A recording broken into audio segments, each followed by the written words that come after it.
Welcome back. Well, we all know adapting to change can be difficult. So today we've got some tools to help you mentally pivot during these challenging times. Joining us now to help is professional counselor Christine Finerty. Hey, Christine. Hey, Hi, Christine. how are you? I'm doing good. It's great to see you. Thanks for joining us. Well, thank you for having me. Absolutely. I think it's so tough right now. We're dealing with the virus, and even if you haven't been sick and don't know someone personally who's sick, you're worried about it. You want to respect other people's distance and what level of caution they're comfortable with. And then we've got civil unrest. This is such a tough time, I think, for people mentally. And we hear that depression and anxiety and suicide are all way up. They are. I think it's because we're being called to move and flip mentally from one thing to the next, because everything is, like you said, changing so quickly right now. And it is causing anxiety, definitely, to ramp up. So what does it mean to pivot? When we say mentally pivot, what does that have involved? So it's really very, very similar to the mental expression of to pivot. It is basically to shift perspective from a central point. So really, it's helping clients learn how to quickly move and adapt and to shift their perspective rather than just their position. So how can we mentally shift, Christine? How do we change our perspective and have a new paradigm? Yeah, it sounds simple.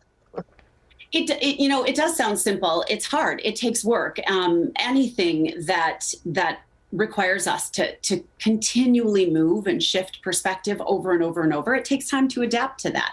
And there are skills that we can learn that help us to be able to mentally pivot and to find some comfort in being able to do that.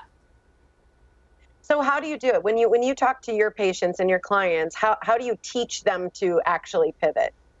So that's a really good question, because a lot of what we do in talk therapy is talking. And I think it's really helpful to use any kind of physical exercise or movement to be able to create a metaphor for what we are requiring our brains to do when we mentally pivot. So when we talk about mentally in my office, when we talk about mentally pivoting, I ask my clients to get up and to literally stand and to scan from left to right the landscape in front of them. And then I'll ask them in any way comfortable to turn and to shift and to pivot, and then rescan the environment in front of them, and then describe to me, beginning with what is the same, describe to me what they see that's the same, and then introduce slowly what is different. And then we go through this exercise a series of times, which allows them a physical expression of what we require of ourselves when we have to mentally pivot. I like that physical cue to make a switch or to recognize a change. How else can we mentally pivot once we do the physical part, that first step? So it's really important to understand that once you pivot, you begin by focusing on what are the things that you see that were the same. Because in times like COVID, these changing times right now, everything is very unpredictable. And when things are unpredictable, our anxiety goes up. So we need to be able to land on what is familiar. So when you scan the environment in front of you, you really want to stay with the things that provide comfort, safety, and security. And those are the things that are familiar to you. When you can find things that are familiar, you end up being able to meet the differences, anything that is new, challenging, changing, with a little bit more resiliency than you might have if you just were constantly going from one thing to another. Is there anything you should say to yourself or specific types of thoughts you should try and give yourself to help with the pivot?